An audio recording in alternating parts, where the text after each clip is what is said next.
Welcome back dear students. In previous video we discussed about WTO. Now we will take next topic sustainable development. First of all we understand about the introductory part of sustainable development.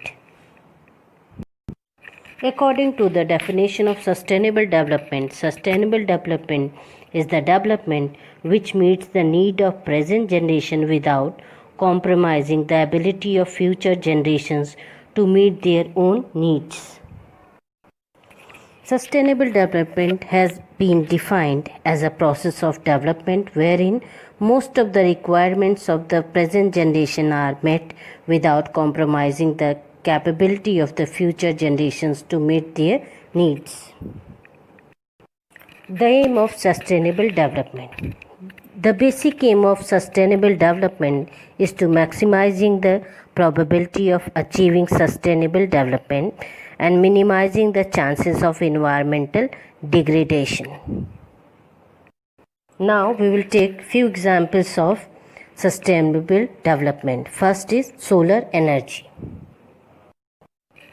The greatest advantages of solar energy are that it is completely free and is available in a limitless supply. Both of these factors provide a huge benefit to consumers and help reduce pollution. Replacing non-renewable energy with this type of energy is both environmentally and financially effective. Second example is wind energy.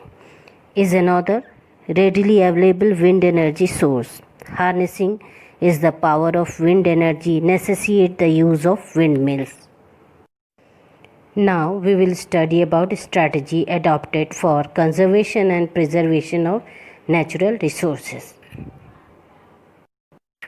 First is eco-friendly. Industrial location should be decided on this basis of lesser transportation cost. A sincere attempt should be made to achieve eco-friendly development of the country so that the strategy of conservation and preservation of natural resources can be fulfilled. Second is mass awareness. Present generation should aware for needs of present and future generation and also ensure the productive assets available to future generation or not. Third, prevent pollution. Natural resources should not be wasted. Control should be laid on unplanned disposal of industrial, one of the great sources of environmental pollution, waste, poisonous chemicals, increasing slums, etc. Fourth, protection of renewable and non-renewable natural resources. The renewable natural resources like cultivable farms, forests, water resources, etc. should be used in such a way that their quality is maintained, and non-renewable natural resources like coal, petroleum, minerals, etc. should be used judiciously. Fifth, use of non-conventional energy resources. Stress should be laid on use of non-conventional energy resources such as solar and wind energy. Some other steps for sustainable development can be undertake multi-purpose development projects like Damodar Valley Corporation, wherein the same natural resource could be used for different activities such as irrigation, generation of electricity, water transportation, and flood control. Such technologies need to be developed and implemented which help to conserve resources,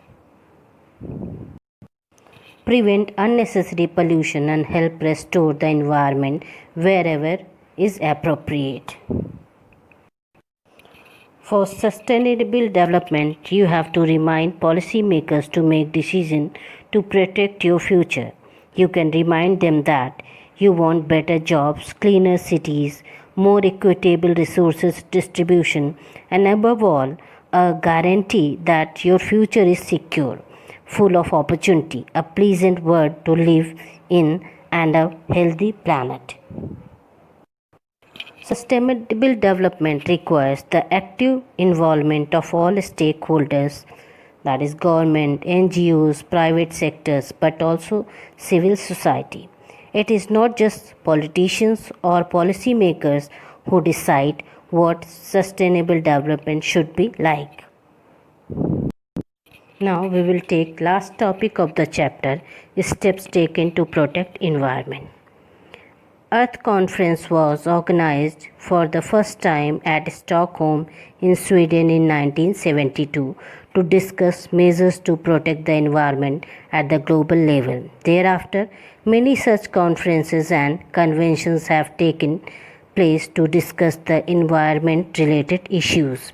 India has actively participated in these global events and adopted the resolutions passed for the protection of the environment.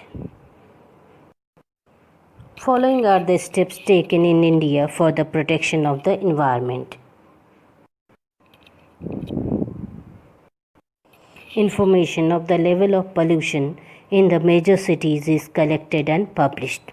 National and state pollution control boards have been set up. 5th June is celebrated as the Environment Day. Air Pollution Control Act was enacted in 1981. Has signed international agreements above deteriorating level of ozone, disposal of nuclear waste and maintenance of biodiversity. Many steps have been taken to create awareness regarding the protection of environment in the country. Thus, conservation of environment is everyone's responsibility. If we do not control pollution, no doubt the life on the earth will be doomed soon. Dear students, we have completed the last topic of the chapter 16. Now you have to write all detailed and short question answers in your notebook that is given in your textbook exercise. Thank you.